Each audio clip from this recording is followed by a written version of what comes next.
السلام علیکم، آپ دیکھ رہے ہیں ڈسکور دا ورلڈ۔ آج کا ہمارا موضوع ہے پاکستان کا قیام۔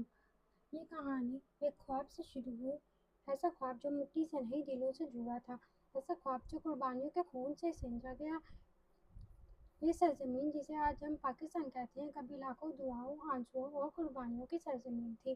ایک سوال تھا، کیا ایک قوم جو اپنے عقیدے، ثقافت اور نظریے میں منفرد ہو، اپنی شناخت کے ساتھ زندہ رہ سکتی ہے؟ یہ کہانی اس وقت کی ہے جب برصغیر پاک و ہند ایک ایسا علاقہ تھا جہاں ہزاروں سال سے مختلف اقوام، مذاہب اور ثقافتیں آباد رہی ہیں۔ مسلمانوں نے یہاں صدیوں تک حکومت کی، خاص طور پر مغل بادشاہوں کے دور میں۔ تاہم 1857 کی جنگ آزادی کے بعد انگریزوں نے پورے ہندوستان پر قابض ہو کر برطانوی راج قائم کیا۔ برصغیر پاک و ہند دنیا کے قدیم ترین علاقوں میں سے ایک ہے، جہاں انسانی تہذیب کے آثار ہزاروں سال پرانے ملتے ہیں۔ یہاں مختلف اقوام، مذاہب اور تہذیبوں نے جنم لیا، ارتقا پایا اور ایک دوسرے کے ساتھ گہرا اثر اور رسوخ قائم کیا۔ سب سے پرانی تہذیب وادی سندھ کی تہذیب انڈس ویلی سویلائزیشن تھی، جو تقریباً 2500 قبل مسیح میں موجود پاکستان اور شمال مغربی ہندوستان کے علاقوں میں قائم تھی۔ اس تہذیب میں شہری منصوبہ بندی، تجارتی نظام اور لکھنے کا فن موجود تھا۔ 1500 قبل مسیح کے بعد آریاؤں نے برصغیر میں داخل ہو کر مقامی تہذیب کو متاثر کیا۔ انہی کے ذریعے ویدک مذہب کا آغاز ہوا، جو بعد میں ہندو مت کی بنیاد بنا۔ 6 صدی قبل مسیح میں گوتم بدھ نے بدھ مت کی تعلیمات دیں، جس نے برصغیر میں ایک بڑی روحانی تحریک کی شکل اختیار کی۔ اشوک اعظم جیسے حکمرانوں نے بدھ مت کو سرکاری مذہب بنایا۔ اسلام برصغیر میں 8ویں صدی میں آیا، جب محمد بن قاسم نے سندھ فتح کیا۔ اس کے بعد مختلف مسلمان حکمرانوں نے ہندوستان پر حکومت کی، جیسے غزنوی سلطنت، گوڑی سلطنت، دہلی سلطنت، مغل سلطنت۔ مغل سلطنت 1526 سے 1857 تک رہی۔ مغل دور کو برصغیر کی تاریخ کا سنہرا دور سمجھا جاتا ہے۔ اس زمانے میں فن تعمیر، ادب، ثقافت، معیشت اور فنون لطیفہ کو فروغ ملا۔ مسلمانوں نے ہندوؤں کے ساتھ مل کر ایک جامع تہذیب کو جنم دیا۔ 15ویں صدی سے یورپی اقوام جیسے پرتگالی، ڈچ، فرانسیسی اور آخر میں انگریز تجارتی عزائم کے تحت برصغیر پہنچے۔ ایسٹ انڈیا کمپنی نے 1600 میں برطانیہ سے تجارت کی اجازت حاصل کی اور آہستہ آہستہ ہندوستان میں سیاسی اثر و رسوخ حاصل کرنے لگی۔ 1857 میں جب مغل بادشاہ بہادر شاہ ظفر کی قیادت میں ہندوستان کے سپاہیوں نے انگریزوں کے خلاف بغاوت کی تو یہ ایک بڑا عوامی رد عمل تھا۔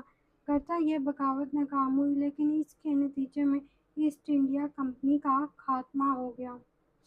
ہندوستان براہ راست برطانوی تاج کے زیر انتظام آ گیا۔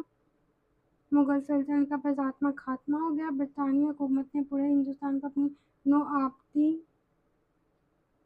بنا لیا۔ اس دور میں معاشی استحصال ہوا، کسانوں پر بھاری ٹیکس لگائے گئے، ہنرمند طبقہ ختم کیا گیا، انگریزی تعلیم اور عدالتی نظام متعارف کرایا گیا، ہندوؤں کو نوکریوں اور تعلیمی اداروں میں فوقیت دی گئی، جبکہ مسلمان پسماندہ ہو گئے۔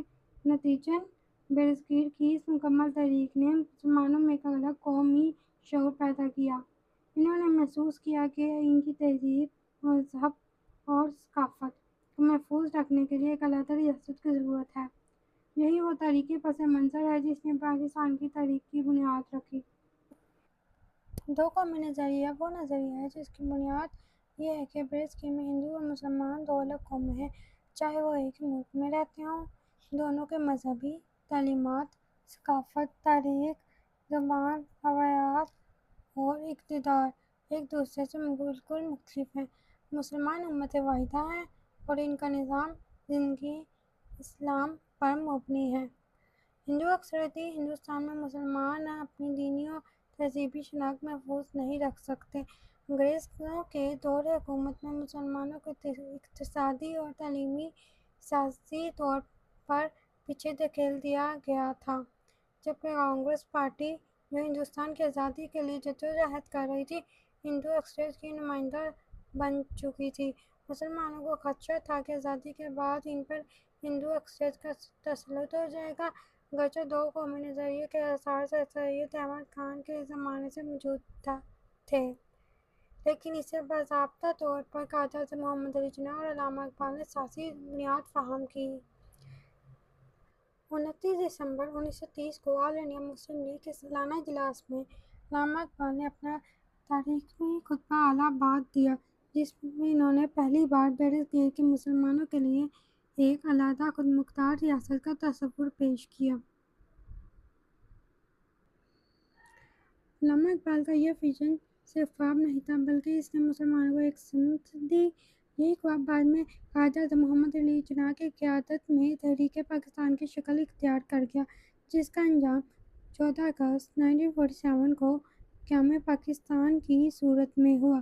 قائد اعظم محمد علی جناح کی قیادت اور تحریک پاکستان، یہ وہ دور ہے جس سے پاکستان کا خواب حقیقت میں بدلنے لگا۔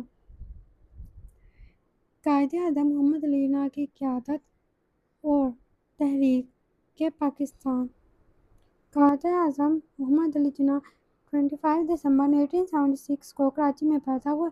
آپ نے وکالت کی تعلیم ہندوستان سے حاصل کی۔ ابتدا میں آل انڈیا کانگریس میں شامل ہوئے۔ آپ کو ہندو مسلم اتحاد کا سفیر بھی کہا جاتا تھا، کیونکہ آپ شروع میں دونوں قوموں کو متحد رکھنا چاہتے تھے، مگر وقت کے ساتھ آپ نے محسوس کیا کہ کانگریس صرف ہندو مفادات کی نمائندہ جماعت ہے اور مسلمانوں کو دانستہ نظر انداز کیا جا رہا ہے۔ 1913 میں محمد علی جناح نے آل انڈیا مسلم لیگ میں شمولیت اختیار کی۔ 1930 کے بعد ان کی سیاسی حکمت عملی میں مسلم لیگ کو ایک طاقتور سیاسی قوت بنا دیا۔ وہ مسلمانوں کے سب سے بڑے ترجمان اور رہنما کے طور پر ابھرے۔ قائد اعظم کے بنیادی موقف تھے کہ مسلمان ایک الگ قوم ہیں، برابری کی بنیاد پر آزادی چاہتے ہیں۔ پاکستان کا قیام مسلمانوں کا بنیادی حق ہے تاکہ وہ آزادی سے اپنے دین اور تہذیب کے مطابق زندگی گزار سکیں۔ 1937 کے انتخابات میں کانگریس نے بڑی کامیابی حاصل کی اور 8 صوبوں میں حکومت بنائی۔ ان صوبوں میں ہندو راج کی جھلک نظر آنے لگی۔ مسلمانوں کو ملازمتوں اور تعلیم میں پیچھے دھکیل دیا گیا۔ یہ تجربہ مسلمانوں کے لیے آنکھ کھولنے والا ثابت ہوا۔ انہوں نے کانگریس کے اصل عزائم کو پہچان لیا اور مسلم لیگ کی اہمیت بڑھنے لگی۔ قائد اعظم کی قیادت میں لاہور کے منٹو پارک میں آل انڈیا مسلم لیگ کے اجلاس میں قرارداد لاہور پیش کی گئی، جو بعد میں قرارداد پاکستان کہلائی۔ اس میں کہا گیا، ہندوستان کے مسلمان ایک علیحدہ قوم ہیں، اس لیے ان کے لیے ایک الگ ریاست قائم کی جائے۔ یہ تحریک پاکستان کا فیصلہ کن لمحہ تھا۔ 1940 سے 1947 تک کی جدوجہد، ان 7 سالوں میں مسلم لیگ نے ہر سطح پر مسلمانوں کے حق میں آواز بلند کی۔ قائد نے متحدہ ہندوستان کا ہر فارمولہ مسترد کر دیا، ہر پلیٹ فارم پر پاکستان کے حق میں دلائل دیے، مسلمانوں کو سیاسی شعور دیا۔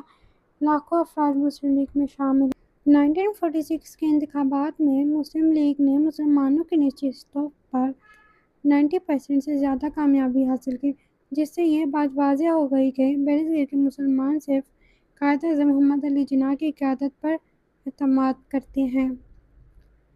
1947 میں برطانوی حکومت نے آخرکار ہندوستان کی تقسیم کا اعلان کر دیا۔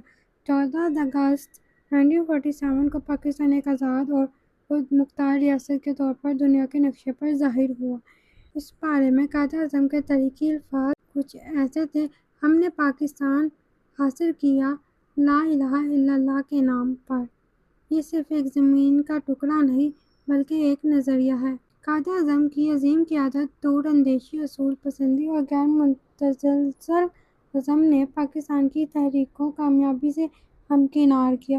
ان کی جدوجہد نہ صرف سیاسی تھی بلکہ روحانی اور تہذیبی معاہدوں پر بھی تھی۔ پاکستان کے پہلے گورنر جنرل قائد اعظم بنے اور اس دوران میں بہت سے لوگوں نے بہت سی قربانیاں بھی دیں۔